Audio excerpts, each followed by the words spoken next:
Good evening, everyone. I'm Catherine Morrison. I'm the Adult Services Manager and Assistant Director here at the Scarborough Public Library.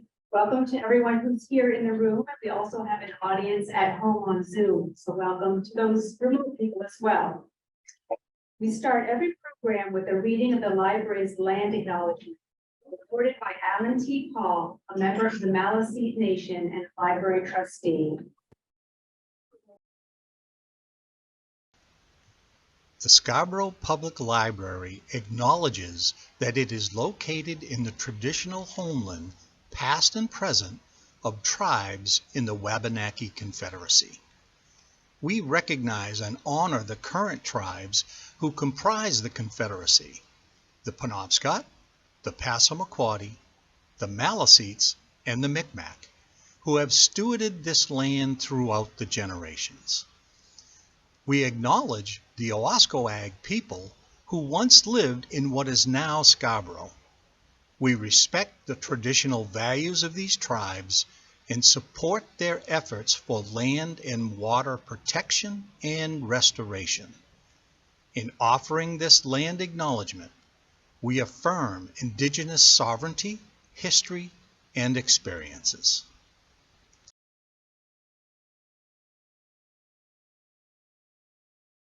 This is the 9th year that the library has cooperated with the Camden Conference to present local supplemental programming leading up to the conference, which this year will be held February 17th through 19th. We are thankful to the organization's financial support, which allows the library to purchase materials related to each year's theme. We are joined online by Viola Sheehan, a volunteer member of the conference's Southern Maine Outreach Committee. She's going to give us a brief introduction to this year's conference and share how you can participate. Good evening, everyone. My name is V. Sheehan, and on behalf of the Camden Conference, I'd like to welcome all of you, both those of you who are there in Scarborough and those who are online, to tonight's program on international climate policy and trade with Peter Dugas and his daughter Thea. We'd also like to thank Scarborough Public Library and cooperating libraries in York, Kennebunk, Cumberland, and Bath for making these programs possible.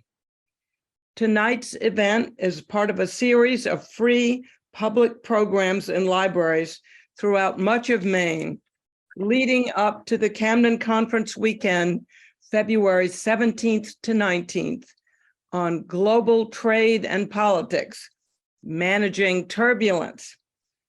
Please visit camdenconference.org/conference 2023 for details on our outstanding speakers and how to register to attend in person in Camden, Portland at USM, Rockland, or Belfast, or virtually from your own home.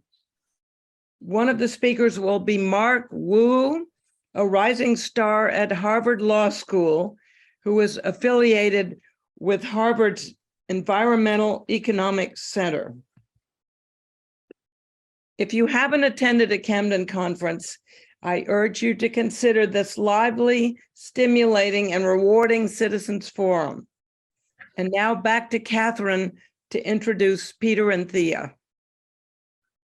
Thanks, V. We're very honored to welcome Peter Dugas to the library to speak about climate policy and international trade, and we're extra excited that his daughter Thea was able to join him this evening. Thea is going to help him demonstrate the En-ROADS Climate Solution Simulator, and she's had practice with this and seen some videos online where he's done this before. Peter is the Maine State Coordinator for Citizens Climate Lobby, a nonpartisan grassroots organization focused on effective and equitable climate solutions, and serves as the liaison for the organization to the office of Senator Angus King. He's also the En-ROADS Climate Ambassador and a longtime advocate in finding climate change solutions. And Thea is an 8th grader, soon to be going into high school, and is also a climate activist. So please help me welcome Thea and Peter to the library this evening. Thanks very much, everybody. Thanks, Catherine, and thanks to the Camden Conference. I think this is the third Camden Conference library appearance, so I'm very appreciative for all that they do to allow us to make a pitch. We're going to go through a lot of different things. I kind of want this to be conversational as much as possible, which is tricky, but you guys are obviously adept at the hybrid thing, so I put it in your well-versed abilities. Thank you for doing this. We will kind of go very quickly through some of the policy, thinking of it from a trade perspective. But some things I want to talk about here are going to be pretty bleak, as you might imagine. Anybody who's understanding of the nature of climate science right now can understand. But I promise that it will not be without quite a bit of optimism, and particularly agency. Seeing that I would argue, are living in the most influential corner of the most influential country on international climate policy. More on that in a second. I'm going to go through a bit of slides rather quickly, and I want to make sure that we have plenty of time for question and answers afterwards. But I'm going to hand the reins over to my daughter in a minute, but when we actually touch the En-ROADS model. So very quickly, we're representing two different organizations right now that don't necessarily have much to do with each other except climate.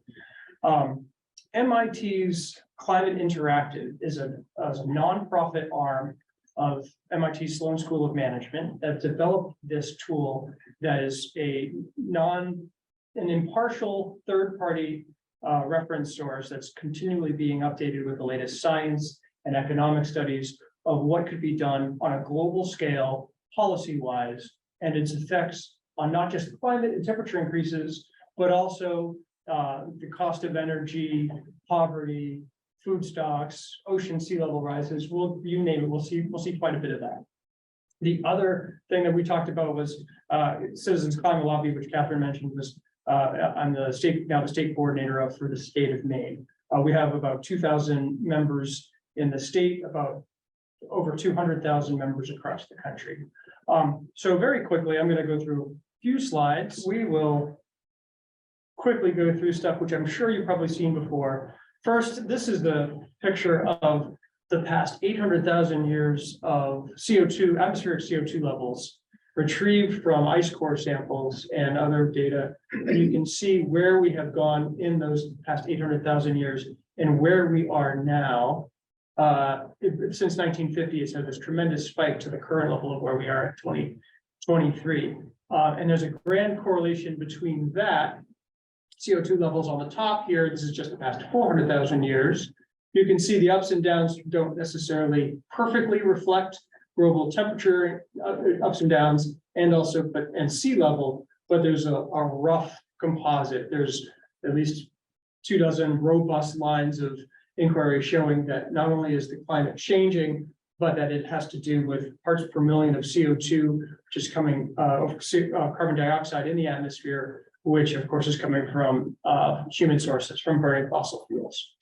But I'm going to turn it over to my daughter to kind of tell. This is a pleasure for me because I've done, since COVID hit, probably 3 to 4 or 5 of these a week over the past few years. But it's very seldom I get a chance to do this with my daughter, so I'm happy to have this occasion for her to tell a little story about like what climate change means for her. So when I was much younger, me, my mom, and my grandmother, for special occasions and for holidays, would get some Maine shrimp, and in the kitchen we would shell them together and cook them together.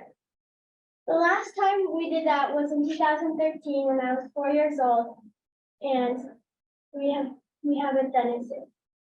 Because Maine shrimp, because of climate change and sea level warming, have now been driven up to Canada and Newfoundland, so we can no longer have this tradition.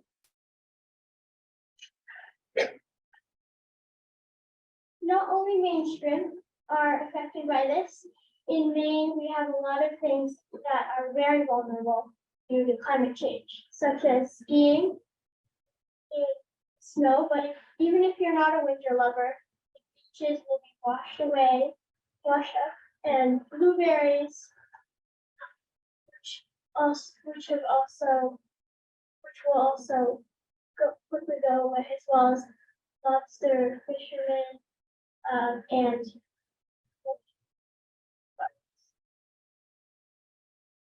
So I had mentioned earlier that I thought we were in the most influential corner on doing something about policy. There's a lot of attention being paid on the local level, municipal level, private level, just taking care of your own personal carbon footprint.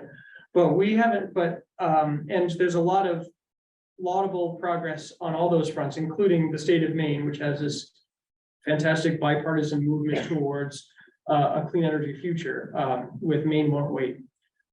But little is talked about what's happening. Well, DC has had a lot of great success recently, but very few Mainers know that we are the only state to have the distinction of having we're the only state with both of our senators on the bipartisan Senate Climate Solutions Caucus.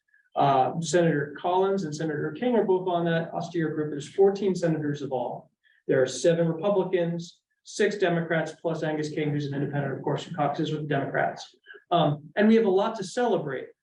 In the past few years, you can see here, this is a graph, this is a little bit tight, but you can see where the amount of appropriations of federal money has gone towards clean energy research and climate change in general. And you can see where we were in the 90s, in the 2000s, what happened from 2009 to 2017 with the American Recovery and Reinvestment Act. But you can see the whopping amount of money that's been allocated towards climate through the Infrastructure Investment and Jobs Act, the infrastructure bill, and of course last summer the Inflation Reduction Act, which was a record-breaking allocation, which we can talk about later on. But in between the two, also we have the CHIPS and Science Act, which actually had a lot of climate stuff in there as well. So what does this mean from projections? We'll take a look at this. We've had many successes, and you can see this is where the U.S. Greenhouse gas emissions have fallen in the past, nearly 20 years. And we can see that these projections, the current policy, that blue section there was where policy was going to be previous to the Inflation Reduction Act. And then with the Inflation Reduction Act, we can see that orange gap of potential. And we'll dig into that a little bit further in a second. All this has international trade ramifications, which I'll get to in a moment, but you can see the U.S. is signed on to the agreement, or is supposed to be participating in the Paris Agreement from 2015, which had us at 50% targets of 2005 levels at the year 2030. And you can see that gap between where we will be with the Inflation Reduction Act and where we need to be in order to meet our targets. Now, here's the part where international trade comes in. As we speak, the U.S. is the only nation, the only developed nation in the world without some form of price on carbon pollution. You can see this map. These are folks that either have a domestic carbon price or they participate in some sort of regional carbon price like the EU does, or is on the brink of joining a carbon pricing community, or and you can see the only folks that have this gray shade are folks that, according to the World Bank or World Trade Organization, are not developed nations because they don't hit certain criteria. So we share that distinction with countries like Russia, Belarus, Saudi Arabia, Somalia, Libya, Algeria. You can see the gray countries there. So this is where things get interesting, because particularly with what's happening with international relations in Europe, as the EU is highly motivated to decarbonize and wean themselves off from the fossil fuel providers that they've had historically, namely Russia, but also Saudi Arabia and other places, they are highly motivated to accelerate their efforts to decarbonize. But they can't do that without putting their own domestic industry in jeopardy, so that their own companies in the domestic industry might flee to parts of the world where it is still free to pump carbon dioxide in the atmosphere, whether that be Russia or the United States or Belarus. So starting a year ago today, January 1st of 2023, the EU and the UK have been assessing border carbon adjustment mechanisms could be also thought of as carbon tariffs on products that come into their common market from those countries that either do not have a carbon price, like the US and Russia and Belarus, or have a carbon price that's far too low, like China, for instance.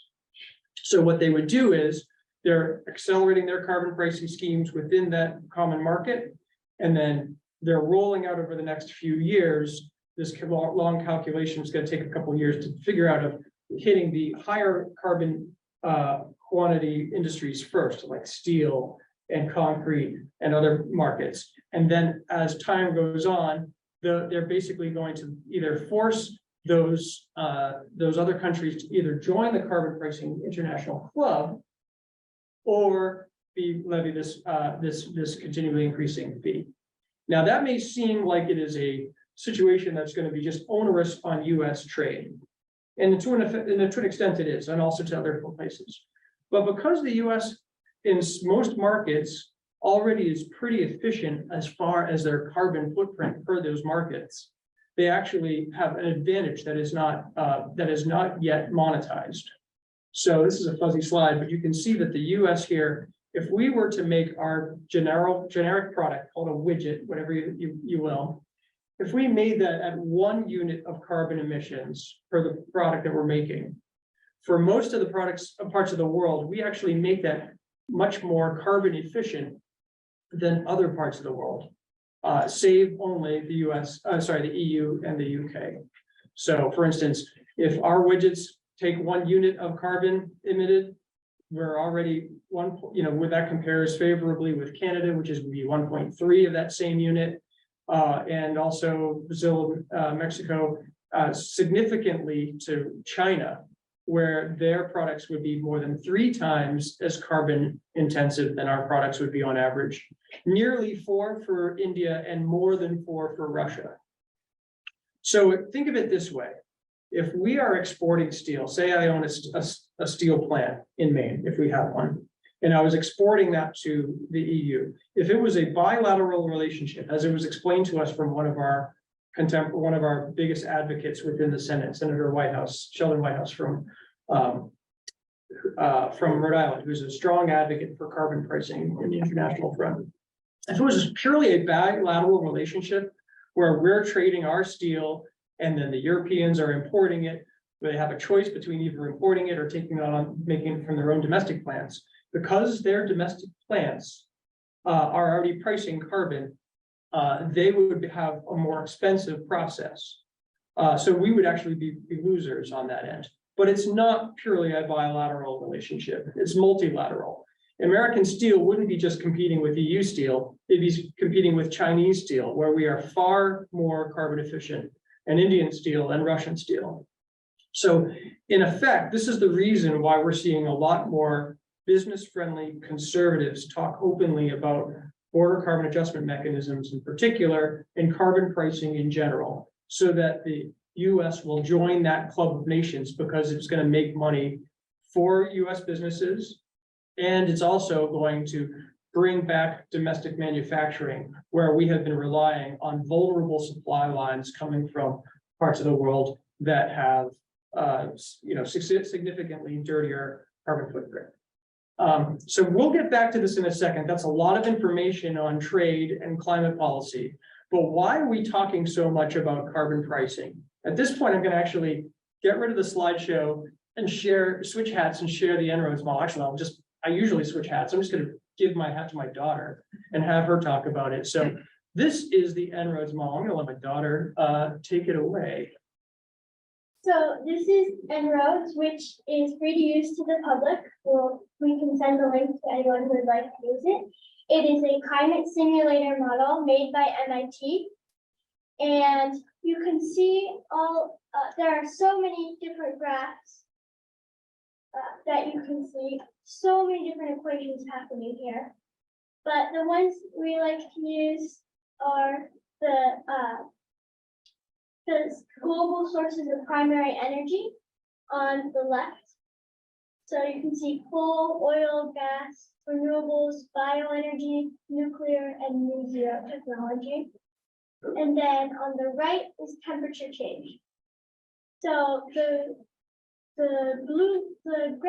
black line is our future right now.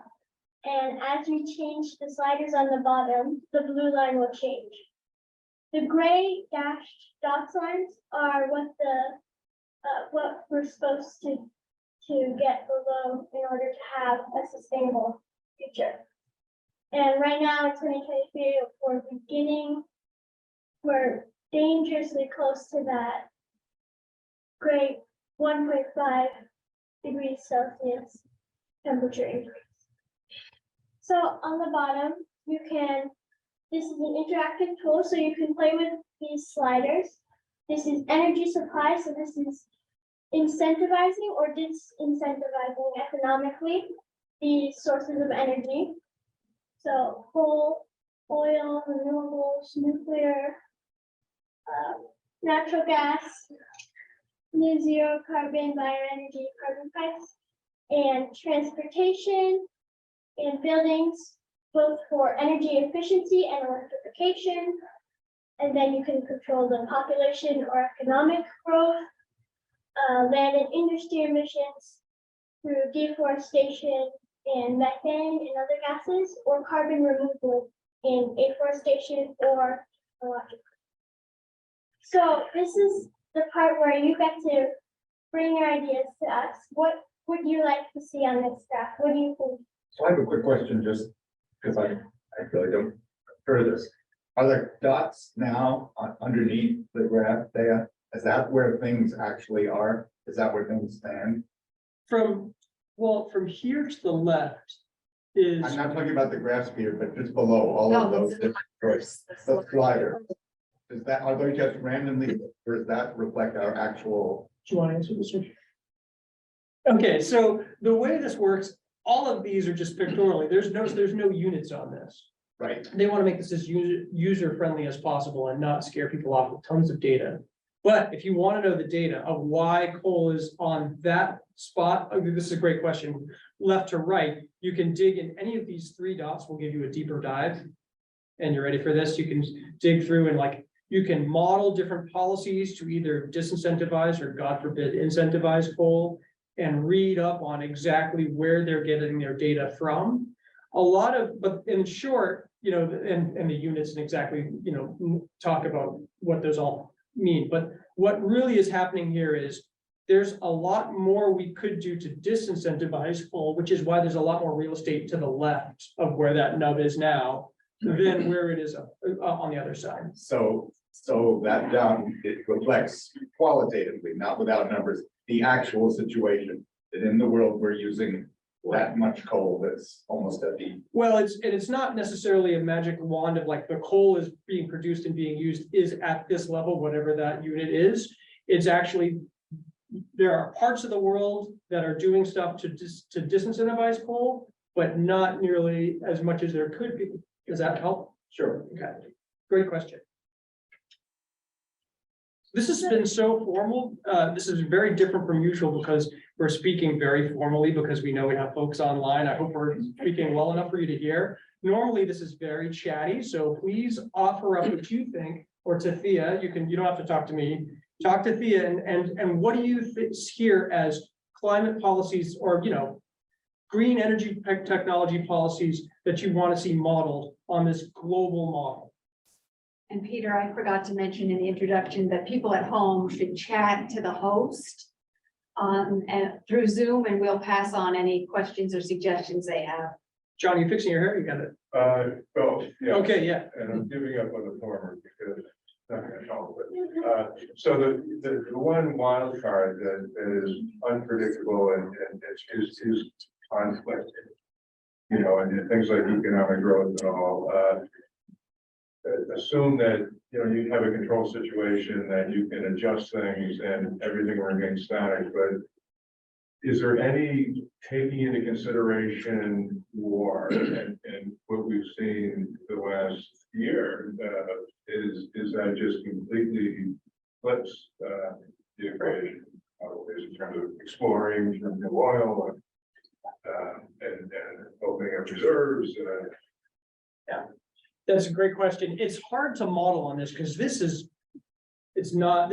purely the science or the economics, I should say, of what is driving human activity, whatever that might be, whether it's just growing the economy, feeding people, executing war, whatever it might be. So this is basically war and upheaval like that is, you know, it means a lot for what's going on in the international scene, and in some ways it's jumpstarting an incredible effort in Europe to wean themselves off of the addiction they have to fossil fuels that are coming from these bad actors, these authoritarian regimes.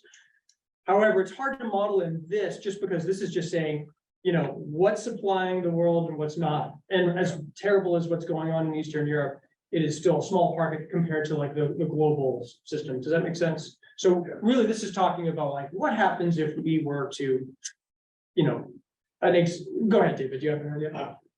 Could you cut coal in half Yeah, and double the electrification of transport, just as starters? okay. Can I reverse the order?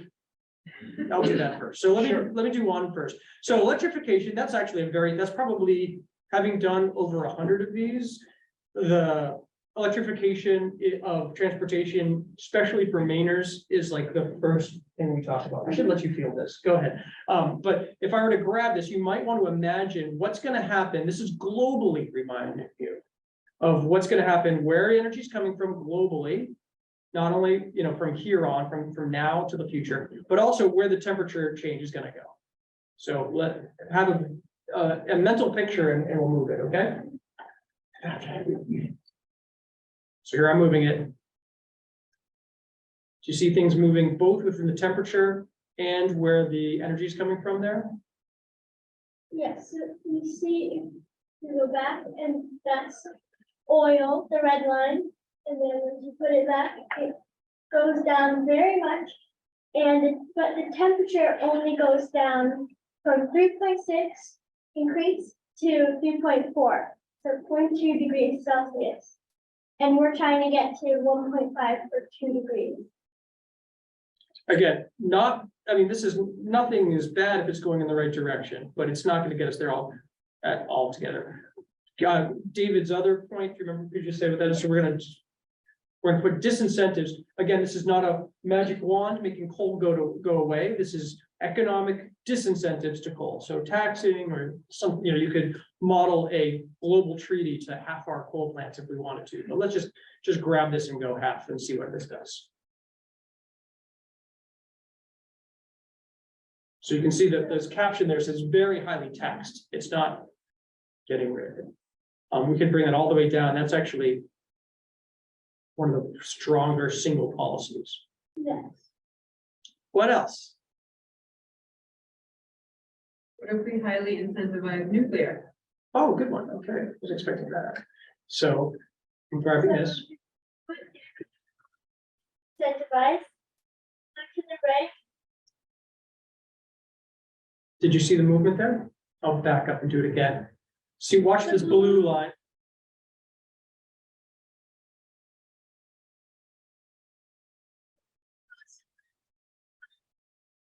0.6 to 3.5. Tricky enough is what is new nuclear technology eating into. If this was just putting new nuclear power plants on the line, and you can see that it actually just brings down a bit on coal consumption, but also on renewables. So it's like one carbon neutral technology eating to another. Something else? Yes. Carbon brush too. Can we save that one for later? Because that's what the theme of the whole thing. So I want to make sure I still see a little bit of blood that has not yet drained out of some of the spectators in the other space. And I want to actually save the carbon price for the, but I love it. Something else? What about it? Not that that's theoretical cost. Just curious what would be. No, and that's true. I mean, we're getting news out of China. We may be hitting a global fertility rates are leveling off faster than we thought. We could actually look, normally don't share this, but this is like where the background of it is coming from. Global population just coming off of the UN data or projections. And of course, you multiply that, you can see the GDP per capita, and this has the data of the 2008 and like 2020, the COVID little bubbles there. And you multiply that energy intensity of that GDP, the carbon intensity of that final energy spits out, and then CO2 emissions. If I slide population down, so let's say we're not doing any kind of draconian one-child policy. We're just saying like, we're leveling off faster. And you can see there's where the population, we're gonna actually hit our peak around a little bit after 2050 and start going down. But, and if I go back to my normal view, you can see this just changed. It just brought that energy perspective down, but didn't really change the mix too much. Yes. Here we have a question online is about methane capture. I love it. Okay, great. There's some good news on that. I'll share with you. In fact, the recently passed Inflation Reduction Act had a robust methane price within it. It doesn't get talked about enough. I'm gonna go like full black belt nerd and share you this other graph, which is the charcoal. This is different kinds of greenhouse gases by color. So charcoal gray is energy CO2, which is what we're most worried about. Then we also have trace gases of like F gases and nitrous oxide. CH4 is the methane that we're worried about. If we actually talk about capturing methane, which is the second biggest driver after CO2 of global temperature increases, and drag that down, that's quite a bit. See how that just kind of squished that? This is methane that's coming from natural gas pipeline leaks, and also from how we're raising our cattle, raising our food. Good question. Other suggestions before we get to the carbon pricing? What about planting 1 trillion trees? Who hasn't heard of that one? Well, okay, let's do it. So afforestation, right? So planting a bunch of trees. So if I grab this toggle, notice this little green line, you can barely see it, but there's this 3.6 positive gigatons of CO2 equivalent coming from the forests, just from how we're managing our forests. And if I were to grab this, take a look at what's happening to that little thing on the bottom. If I move this over, boom. And here I am down there. I've now gone in the opposite direction, the good direction of sequestering nearly 3.7 gigatons. That's great. That's like over a 6 gigatons swing. However, compare that to the nearly 60 gigatons of CO2 coming out from our power plants by the end of the century if we don't do anything. Like, there's no such thing. We can couple that with slowing down the rate at which we're cutting the world's forests down, right? A nice thought if we move that down this way. Again, that wedge, you see it got even bigger. Did people see that? I hope. And now we're down to like 6.5. But again, it's like it's pales in comparison to what's going on the other end. Okay, everyone looks pretty pale, so I'm going to safely go now to actually one more thing. If I were to just incentivize renewables, which is a lot of what we've done with the Inflation Reduction Act, right? We're giving a lot of carrots. If I grab this and slide this all the way over, imagine what that does globally. Maybe I'll revert back to temperature increase, since that's what we're worried about. Move this all the way over. I love seeing that green line go up, right? And we've shaved 0.2 of a degree off of this. Is maximizing globally subsidies for renewables. So what is happening? Why is this? And this is when you have to think about the world as an economist. The reason why this might have limited impact or more modest impact than you might imagine is because what's happening to that coal line, the dirtiest and most plentiful of fossil fuels. When I slide renewables, yes, it's booming because suddenly we're making it cheaper, that green line going up, correct? But what happens, economists in the room, when we make it cheaper to go to renewable technology, to that giant market of coal that's been sitting fallow and the that we are no longer putting out to market? What happens to the price of that coal? Price goes down. Price goes down. What happens to the price to people's behavior when the price of coal goes down? Buy more. Right. So the two big lessons, I mean, this, if you don't take anything else away from this model, which I encourage you to check out on your own if you are interested and play with, is two things. One, there's no silver bullet. There's no one thing that's going to take care of all of this. But two, we need to not only incentivize climate virtue, the green technologies like we just did, which is wonderful and worth celebrating. We also need to disincentivize the carbon addiction that we're all stuck on. So, and that's where the carbon price comes in. So getting finally to your point, I'm sorry. If we were to model the most popular carbon pricing bill that had 97 co-sponsors in the House, including our own Shelley Pingree. It started off at $15 per ton of CO2, which when trickled through the system, if you're worried about the price of gas, it's about 11 cents on a gallon of gas. Okay, so we're used to those kinds of fluctuations, certainly. And we'll talk about what we're going to do with that money in a second.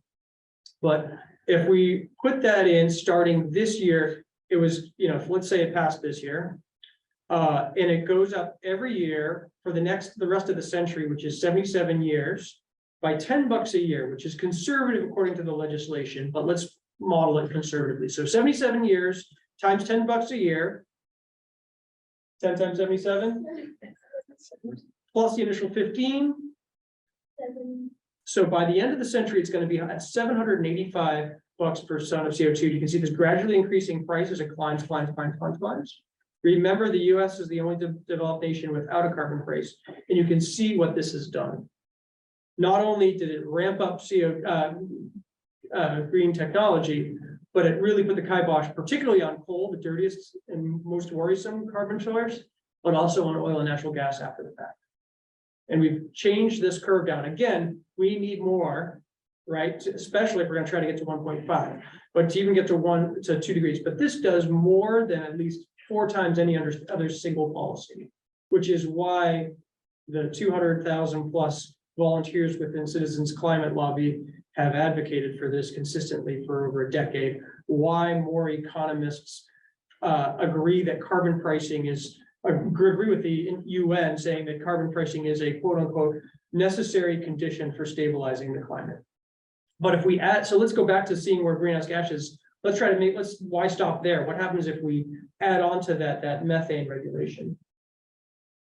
So you can already see the charcoal gray has gotten really small. Then we get methane really small. And now we're within spitting distance with just those 2 policies of getting there. Now go ahead. What are you about to say? No, go ahead, finish your thought. I just want to finish on a happy note. I want to get this below 2 degrees, right? And look how easy it is. I'm just sliding things around. If we were then to actually start doing some carbon removal, either through planting trees, afforestation, or more likely through technological, which could be anything to the effect of, we can do many of these things Maine is in the forefront of. Bioenergy, carbon capture and storage, which is what comes out of, algae blooms and deliberately planting algae in harbors, which we have a great example of that in next town or 2 towns below us in Biddeford. Direct air capture, HVAC equipment, which is tremendously price ineffective right now, but who knows in the future. Enhanced mineralization, we could yank that up in that's like an example of that would be like limestone, encouraging limestone, synthetic limestone. Thank you. We could also move in the direction of agricultural soil sequestration and move that, yank that all the way up. See what's happening there. We can actually just, I could just grab this and just say, we're going to do all these above and grab a potpourri of them and get us below there. Biochar and agricultural soil sequestration are the 2 ones I missed there. So see how this works. Now, the important thing is that just as the US military calls climate change a threat multiplier, all the things that you were talking about, war and scarcity wars and resource depletion that's going to cause all kinds of stress in the next 70 years. A carbon fee is actually an innovation multiplier. Now, big question. All right, I'll stop there. Do you have any questions from online? Well, I have one question from online, that gets us back to methane. Great. Just real quick, do these models take into account the melting methane that's being released from the melting of the permafrost? Great question. Yes. So you can actually look if you, this is elite nerddom to go here, but if we actually look at the assumptions under this model, this is one of the beautiful things about this is that it's totally transparent about where they are getting their data from. So we could actually look through and look at climate system sensitivity and see this is exactly where this is coming from, the sensitivity of methane emissions from biological, but also there's permafrost melting right there. So we can move that in a different direction if we want to, but this reverts, it assumes that the UN is right about those things and it updates it. It's been It's been out for 3 years, and it's gone through at least that 3 or 4 reiterations. We're actually waiting for a new one to come in. Then I had a question on my own. Yeah, One thing I'm confused about is we did this overlaying, the impact of having a carbon tax. But doesn't that impact these other factors that we're seeing here? Because we saw with the carbon tax, the amount of coal went way down. But then if we then drag that bullet down on Right. coal, we're really kind of like double accounting for that change, right? exactly. We would be then, like, that's a redundant thing. So we'd actually be taxing coal on top of the general carbon tax. Mhm. So that's, you're right. This does, the carbon tax is a magic wand that, well, I shouldn't say that, but carbon tax, the model, there's over 1,600 different complementary equations going on here. And it's all economics driven. So when you price carbon, it's boosting that energy in other spots, particularly renewable as it does there. But also it is affecting all those other, like the 3 big ones we're worried about: coal, oil, and natural gas. So presumably then after we applied the coal, the tax, then if we drag that coal down, it's gonna have less of an effect. Right, because we've already done so It's much already- for kibosh, right, So it's exactly. already- Okay. Good questions. So I'm gonna leave this behind and open it, we'll have more time for other questions. But the big question is, what do you do with this money after it comes in? What happens if we're only pricing carbon, if we're just having a carbon tax? What happened in Europe when we had just a carbon tax, when the EU, when Macron started rolling out more onerous carbon tax all the time. There was a public revolt because of it is regressive tax policy. Regressive just being a fancy word, meaning it affects the poor middle class folks. So what do we do with that money? And this is where we can redistribute this. This is where this comes into play. So sorry, Thea, we're going to talk later, I promise, and I'll be quick about this because a lot of folks know about this. But if we were to take all of that money, which is, there's plenty of examples for this. Canada is our favorite example. Our neighbors to the north have periodic dividend checks that come to every man, woman, and child in Canada, paid for from that money. And it's equal for everybody.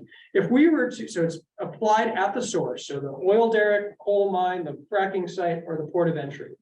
And that money gets put into a separate escrow account. The bill we've talked about that's been supported by so many, including Shelley Pinker, so many folks in Congress, it stipulates that money has to be paid down to $0.00 at the end of every month, so that they can't be using that money to plug a hole in some other social security expenditures or some other something else that the governments are on the line for. So this is not going to be used for that.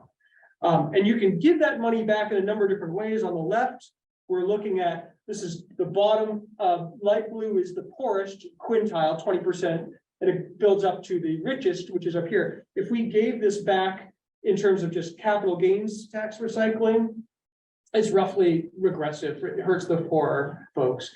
Labor recycling, so that's payroll tax or income tax. It's again pretty flat. But if we give it back on the right as a lump sum periodic dividend check, or like we like to say, cash back carbon pricing, then you can see that the bottom earners make a tremendous amount. They've got 3% increase income, and everybody below the 60% and below do better than breaking even. And the top earners, who have the highest carbon footprint because they have the most disposable income, they're the ones who actually, they see like a 2% after a percentage change in their income. But of course, they're the ones who have the most means of decarbonizing their lifestyle and avoiding that carrying, like, this is only affecting directly the energy sources, the oil, gas, natural, and the coal plants.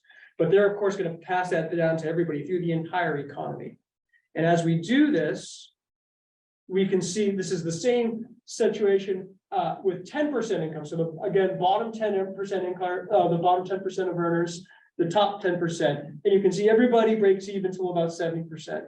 And we've actually broken down these economic studies to show that the poor interior rural parts of the state, actually a higher percentage of their households, which are more afflicted by rural poverty, do better than us coastal elites in Scarborough. Yes. Is that for then counting the tax increases in gas. Yeah, so they wouldn't, and of course, they're not seeing any tax increase themselves, right? It's only, that fee is only being applied to the source. But of course, the companies are gonna pass that fee down to everybody, but this is net, this is the income that they're getting minus the expected increase in energy costs. Yeah, and when you do this, okay, go ahead, sorry. I'm running ready. I have an online question. Yeah, one more, just because this is just modeled out. The first year is easy to model out as this grows, the gulf, the distances between this green set here, which is the check that they're gonna be receiving, or the 12 checks, because it's coming in monthly. That gulf between that and the increase in their energy costs are gonna be increasing. So that, like, year one, it's got this much. No one's getting rich off of this. But in the next year, the carbon price increases that much more, so that fee is gonna go up, and also that money is gonna go up. But it's taxable income, so the bottom 20% actually keep more of their checks at the end of the year, right, than the top earners. Does that make sense? One thing that, the reason why I really like this, even though it's kind of redundant information, is this is really critical. And this is the hardest thing I had to wrap my head around, because when I thought about carbon pricing, the first time it was explained to me, I thought, how is this going to hit my wallet? It's going to hit my wallet in gas for my car, number one, right? The most public of all fuel expenses, heating oil for my house, or coal, or whatever, however I heat my house. And then whatever component of my electrical grid is coming from into the electricity from a high carbon source, a fossil fuel, which in Maine, we're relatively clean. We could be better, but we're certainly not West Virginia, and we're not, China, which is burning most of the coal. So as this, but that direct carbon footprint, direct energy cost is the dark blue. And for all income levels, and the richer you are, the more this is true, more and more of your carbon footprint is coming from indirect energy sources. What does that mean? What's an indirect energy source? And this is why it makes so much sense why carbon pricing works across the entire economy so well. An example of that would be stuff that has so many middlemen between me and the actual CO2s getting burned and put in the atmosphere, like me ordering this book to come into my house, or me getting a cup of coffee in the morning, right? Who's going to calculate all the carbon associated with that transaction? Or me uploading a photo into the cloud so that I can save it for later, or me presenting the Zoom, the Scarborough Library presenting the Zoom, that has all the carbon cost associated with it. And in fact, the direct carbon footprint, if you do the calculations, it's supposed to be, according to William Nordhaus, the Nobel Prize winning economist from Columbia University, it's less than 30% of the overall carbon footprint. 70% of it is just embedded in the stuff that we do with transactions every day. Go ahead, Paul. So just a quick clarification. Yeah. So this graph assumes what price of carbon? Is that what it would look like? This would be in year 15 one? bucks. This is year one, so 15 bucks on a ton of CO2. So have there been studies, because somebody might be interested, well, what's it gonna be like in year 10 or Right. year 20? Right. You can actually point, there's an online thing I'll be happy to point you to, which is a carbon dividend calculator, which actually you can put in the how what kind of car you drive, what kind of, how you heat your house and all this stuff, and figure out and your zip code, and you figure out exactly what that's going to be in the next years. Now, as the years go on, there's more. It's a matter of conjecture about like how quickly companies are going to innovate. But really, this is pointing to less about changing the burden on us. Right now, we are moving towards a clean energy future in fits and starts. But it's really the affluent who can afford it, right? Quite frankly, and it's like, and all that's breeding is a certain amount of resentment from the folks who look around at the people who can afford the hybrids, or can afford the electric vehicles, or can afford to buy into a solar farm, and there's not enough money going around for them to do likewise. So instead of having that point of why not bring the carbon price into play so that we're making the decisions on what's the most virtuous for the climate, the same way we make all of our other decisions, which is value. How much bang for my buck can I get? How inexpensive, how much savings I can make. And on top of it, it's really less about moving us consumers, the demand side, and it's moving the supply. Okay. Yes. Kind of related to that, well, the big question, the big elephant in the room is how this would work politically. Yeah, And the question is, what are the prospects of getting carbon tax through Congress, but more generally than how, what is prospects of this working in our political environment? I'm glad they asked. So we have a lot to celebrate with the Inflation Reduction Act. And according to our allies within the Senate, we were one vote shy from getting this included, a carbon price included into the Inflation Reduction Act. So one senator shy. The pressure is only going to increase. We know from our meetings with these lawmakers, I can only say so much, but we know that the pressure from the business community is only increasing, surprisingly, because they know that if BP is having to switch from offshore oil derricks to offshore wind turbines in the EU, and if they can do, if they are the first in line to do the same thing here, they've already got the intellectual know-how to do that. So they're actually, there's a lot of folks who are like the climate villains, traditionally considered the climate villains, who are actually pushing for this. And the business community, because of that chart I showed about America's competitive advantage with carbon efficiency, moving that direction. When the other thing that's moving folks in the right direction is the great example from our neighbors to the north. I mentioned before that Canada has a periodic dividend. They used to have it buried in their taxes as the cheapest way to distribute that money. But I don't know about you, but I don't read all my tax forms, and I don't really want to, that's not the most transparent way to do it. So they've actually switched starting last summer to periodic quarterly dividend checks. We would have it be monthly. That's how the bill is read. But in Canada, before it was adopted as the default policy for all of Canada, for 7 years, British Columbia had that policy as an experiment before the rest of the Canadian provinces. And in those 7 years, their addiction to petroleum consumption went down faster than the Canadian average, while their economic growth outpaced the Canadian average. Decoupling this from the old idea that we need carbon emissions in order to have a strong economy, right? Which is the reason, and that success story is actually survives 2 national referendums it was kind of like central in the conversation nationally in Canada during both Macron's election and his re-election. Sure. Who did I say? Macron. I get those dreamy French guys. I get mixed up. More economists support carbon fee and dividend than any other policy. This is just, we now have 3,640, I believe is the last time I checked, economists. They've more have signed the statement than any other statement by any economists. My joke is when we do our lobbying meetings with Senators King and Senator Collins, we used to be able to bring a couple of we've made the mistake one time of bringing more than one economist, and those guys just like, they have very wonky conversations amongst themselves. That's a liability. But so it's hard to get them to agree on things, and so many of them have agreed on this. In fact, one of them has written an excellent book over here called The Case for Carbon Dividends. But that means all 4 living Fed chairmen, 28 Nobel economics laureates. Another thing that is worth talking about, and I'll be very quick because I want to wrap this up and get to questions again, but judicial review. A lot of questions sometimes happen. What is this? We've seen the Supreme Court take a hatchet to a lot of environmental regulatory processes. But because pricing, the Constitution couldn't be clearer about the ability of Congress, the legislative branch, to impose fees and distribute monies, then it's impervious to judicial review. And this is something to, for the person who's asking online about support in this Congress, it remains to be seen. We got awfully close last time. But if you're actually looking at this, the number of, when explained to Democrats, it has tremendously high support, 60 to 80% support. This is from the Luntz polling group, which is conservative polling group.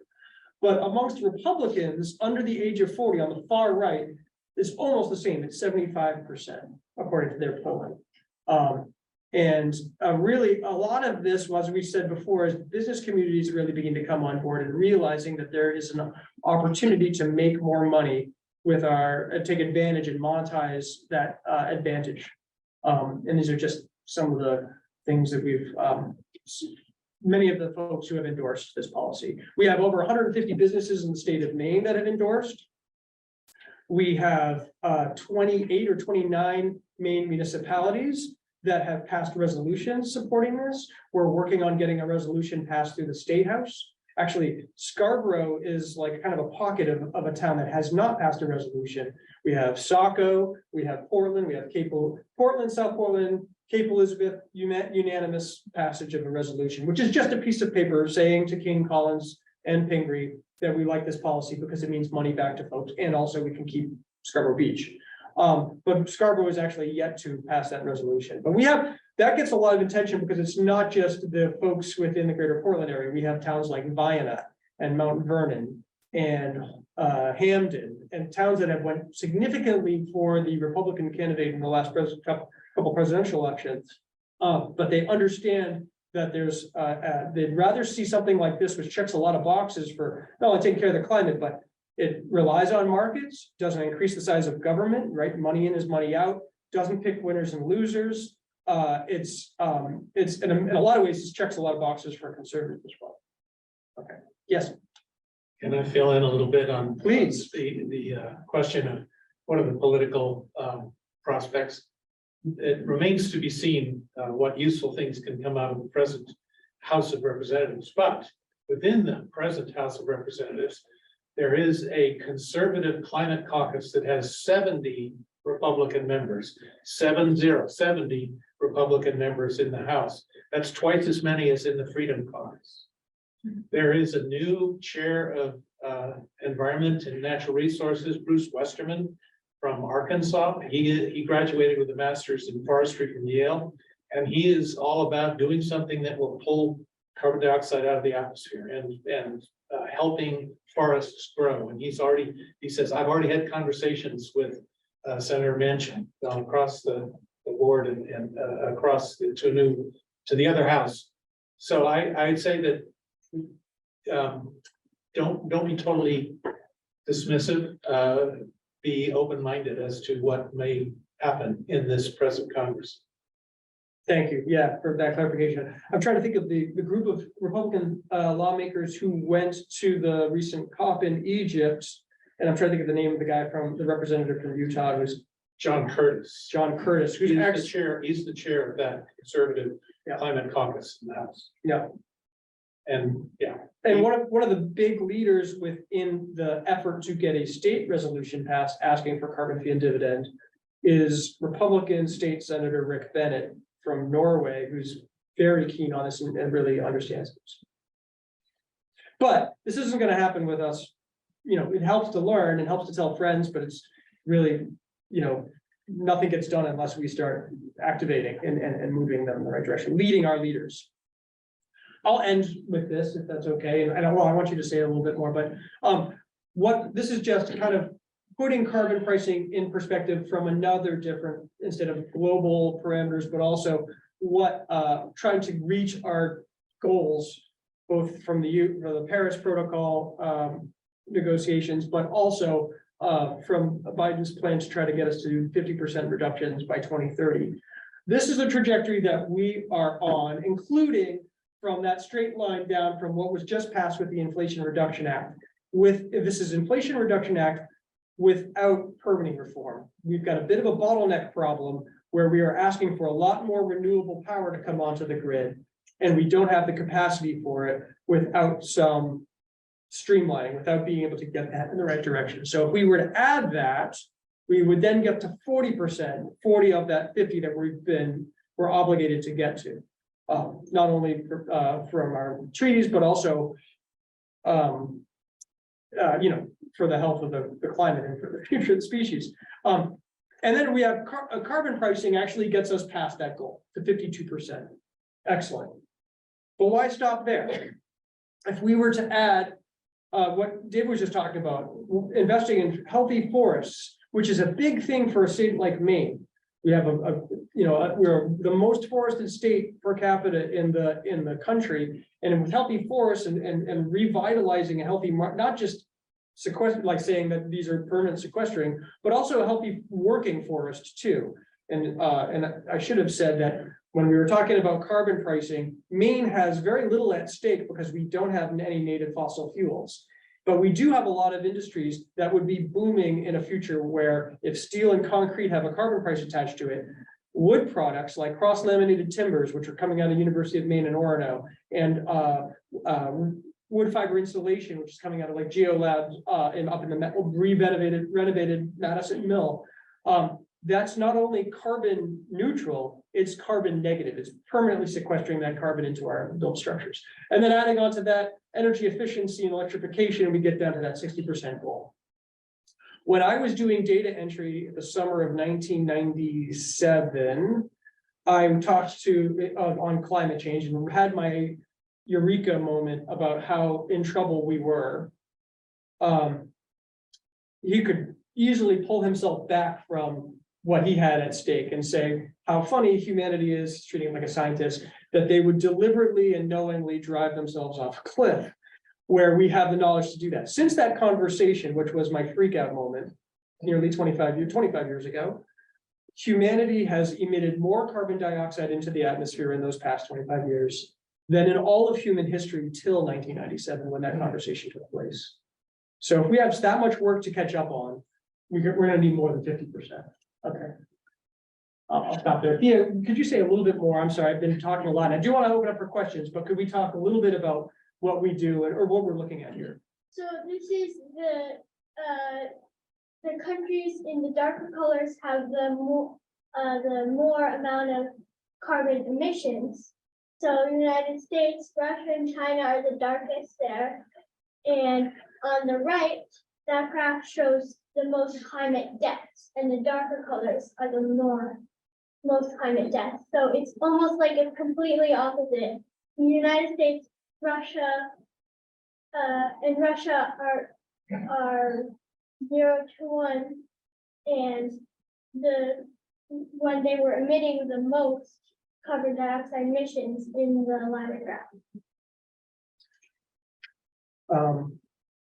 This is a bunch of us volunteering, Maine volunteers, lobbying with our lawmakers, senators, and representatives.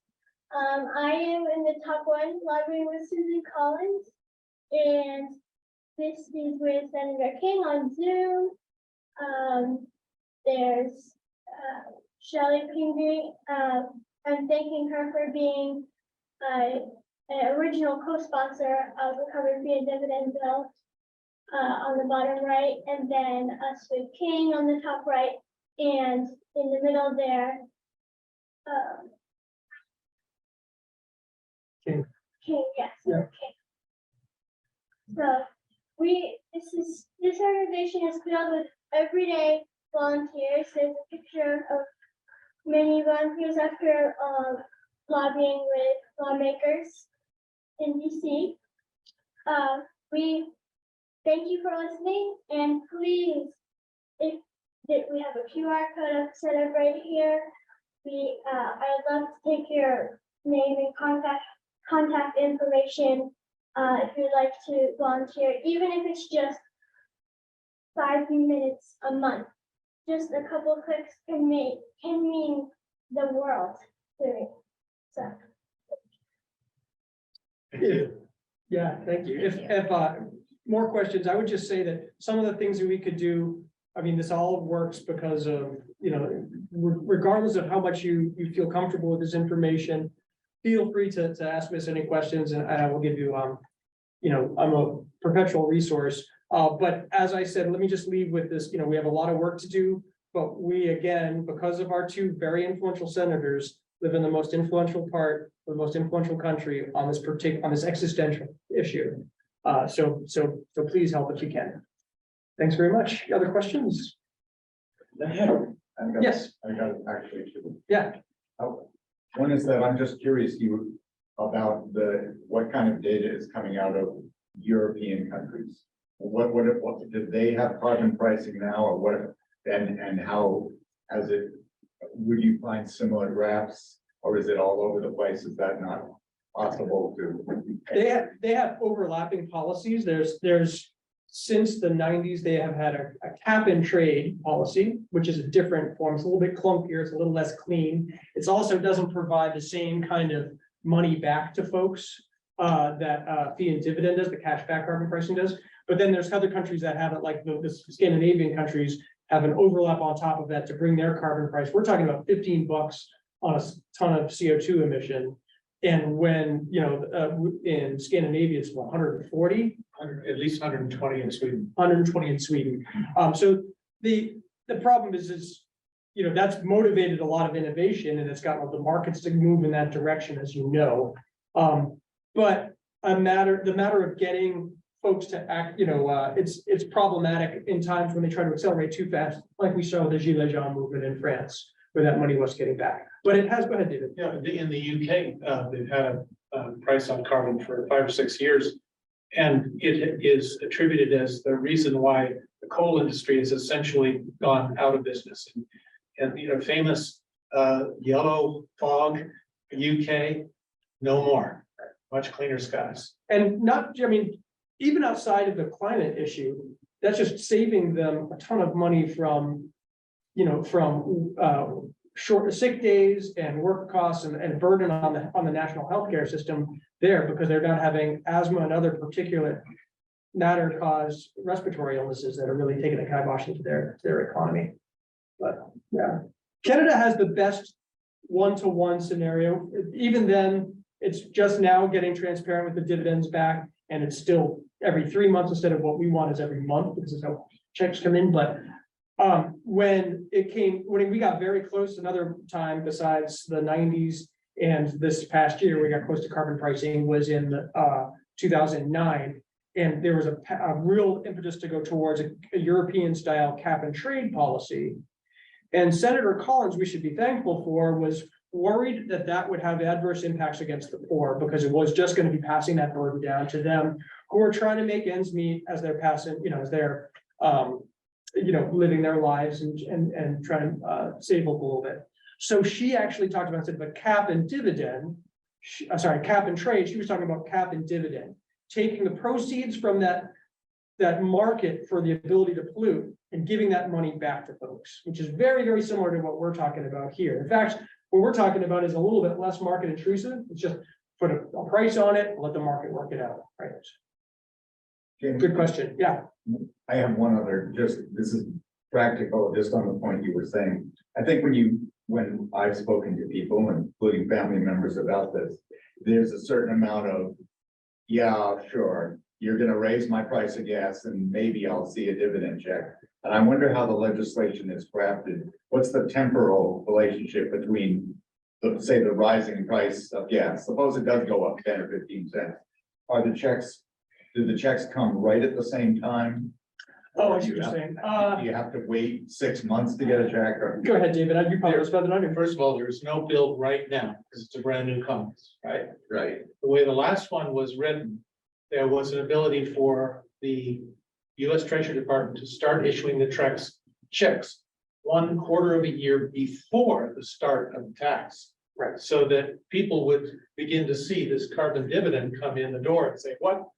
And then the price would go into effect the next quarter. Which is how they did it in Canada as well. And if people got that check in the mail, and I'm sure most Canadians were like, I have no idea what this is, but I like getting this $45, $60 check, whatever it was. And it was before the price of their gas went up 11 cents or whatever the equivalent of a year, So. Yeah. What's your biggest mountain to climb to get this through? That's a great question. I think there's a lot of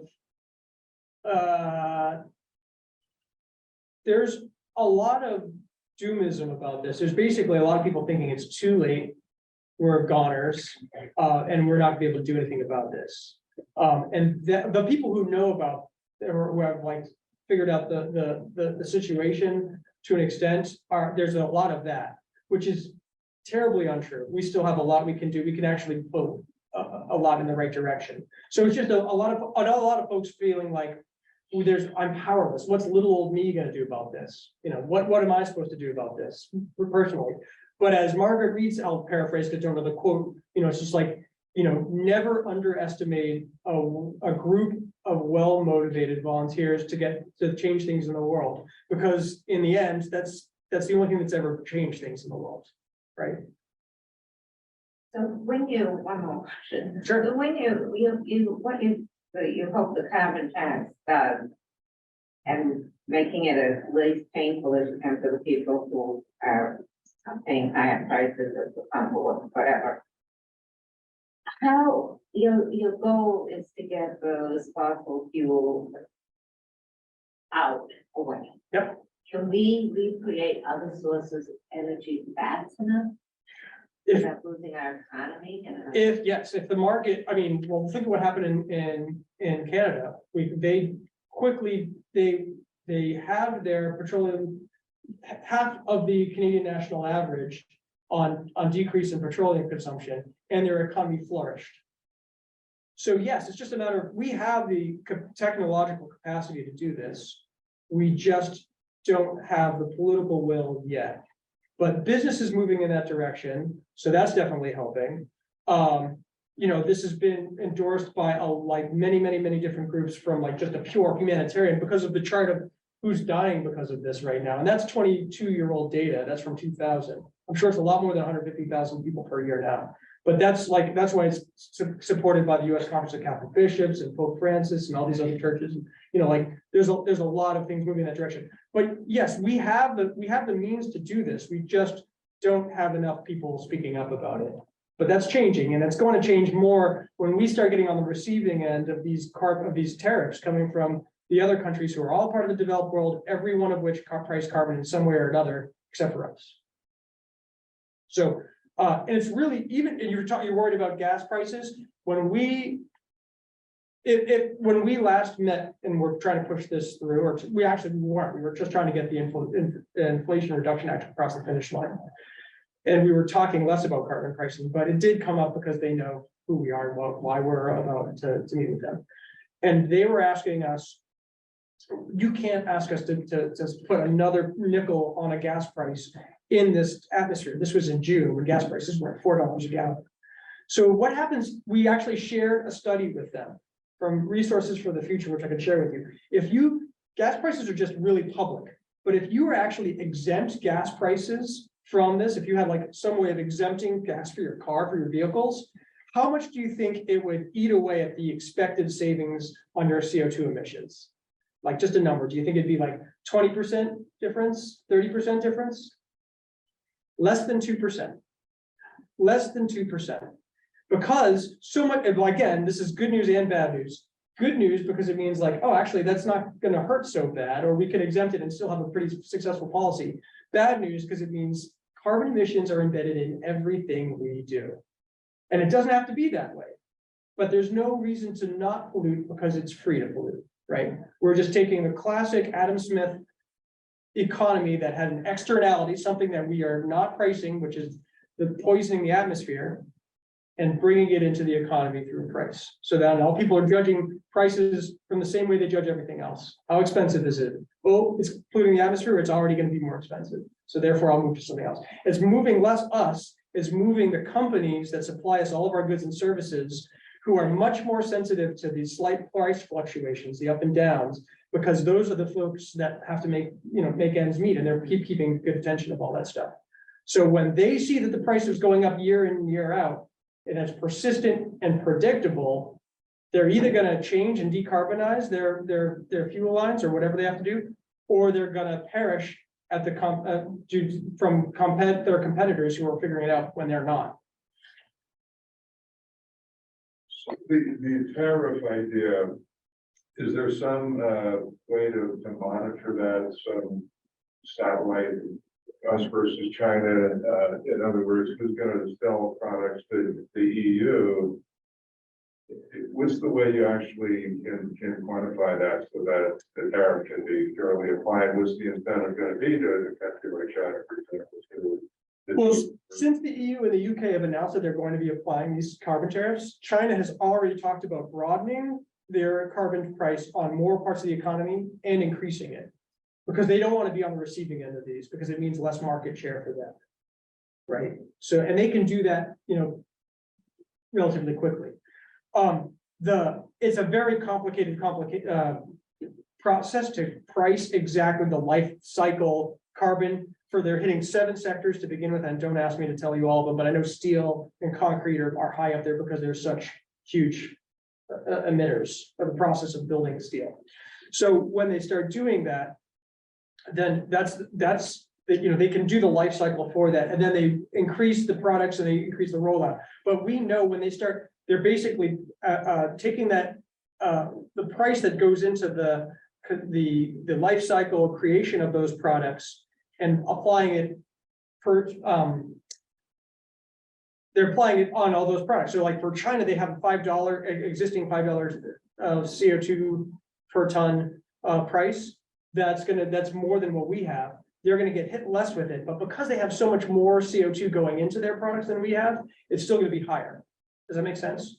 I'm not sure if I answered your question, but I think you did. I still don't understand. Is this a self-reported carbon pricing? In other words, is it? WTO, It's what the World Trade Organization. WTO is measuring do they have a measure of carbon output that's gonna? Well, it's whoever, since the EU and the UK are the ones who are putting this, they're the ones who are imposing this. It's them, it's their governing body that's deciding this is how much carbon is going into each one of these different products from these different countries. Yeah. But what's happening now is a lot of talk within our country to put those carbon tariffs in place, those CBAMs, carbon border adjustment mechanisms in place without a domestic carbon price, which is rich of us to be like, we're gonna punish you for the carbon content in your products, but we're not gonna price our own, which is gonna get thrown out by the World Bank and the WTO because they're like, you can't do that. That's how that's gonna work. Dave, do you have anything else to say about that? You said it all, man. Okay. Thank you so much, everybody.